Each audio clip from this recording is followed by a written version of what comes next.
Hello दोस्तों, हमारे YouTube channel में आपका हार्दिक स्वागत है।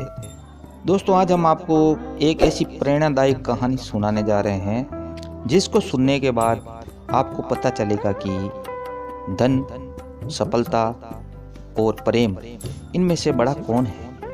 एक बार एक औरत अपने घर से बाहर निकली। उसने घर के सामने सफ़ेद लंबी दाढ़ी में 3 साधु महात्माओं को बैठे देखा। वह उन्हें पहचान नहीं पाई। उसने कहा, मैं आप लोगों को नहीं जानती पहचानती, बताइए आपको क्या काम है।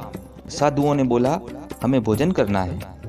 स्त्री बोली, ठीक है, कृपया मेरे घर में पधारिए और भोजन ग्रहण कीजिए। एक साधु ने प्रश्न किया, क्या तुम्हारा पति घर में है? औरत ने उत्तर दिया, नहीं, वे कुछ देर के लिए बाहर गए हैं। तीनों साधु एक साथ बोले, तब हम अंदर नहीं आ सकते। थोड़ी देर में उसका पति घर वापस आ गया। उसे साधुओं के बारे में पता चला तो उसने तुरंत अपनी पत्नी से उन्हें आमंत्रित करने के लिए कहा और औरत ने ऐसा ही किया। वे साधुओं के पास गई और बोली, जी महात्मा, अब मेरे पति वापस आ गए हैं, कृपया आप लोग मेरे घर में प्रवेश करिए। तब साधु बोले, हम किसी के घर में एक साथ प्रवेश नहीं करते हैं। औरत ने अचरज से पूछा, ऐसा क्यों? जवाब में बीच में खड़ा साधु बोला, पुत्री, मेरी दाईं तरफ खड़े साधु का नाम धन है और मेरी बाईं तरफ खड़े साधु का नाम सफलता है और मेरा नाम प्रेम है।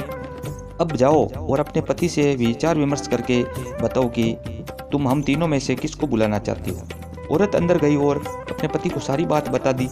पति बहुत खुश हो गया। वे बोला, आनंद आ गया, चलो जल्दी से धन को बुला लेते हैं। उसके आने से हमारा घर धन दौलत से भर जाएगा और फिर कभी पैसों की कमी नहीं होगी। औरत बोली, क्यों न हम सफलता को बुला लें, उसके आने से हम जो करेंगे वो सब सही होगा और हम देखते देखते धन दौलत के मालिक भी बन जाएंगे। पति बोला, तुम्हारी बात भी सही है, पर इसमें मेहनत करनी पड़ेगी। मुझे तो लगता है धन को ही बुला लेते हैं। थोड़ी देर उनकी बहस चलती रही, पर वो किसी निश्चय पर नहीं पहुंच पाए और अंत में निश्चय किया कि वे साधुओं से यह कहेंगे कि धन और सफलता में से जो आना चाहिए वो आ जाए। औरत झट से बाहर गई और उसने यह आग्रह साधुओं के सामने दोहराया।